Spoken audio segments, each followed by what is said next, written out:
Yes తర్వాత tea. Tea తర్వాత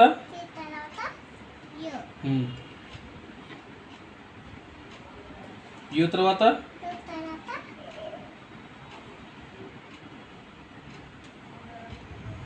you తర్వాత వి.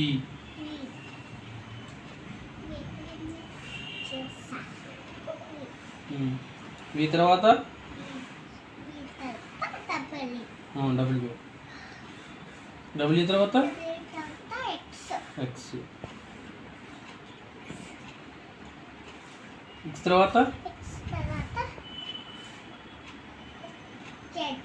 వై. వై తర్వాత గుడ్. అదే.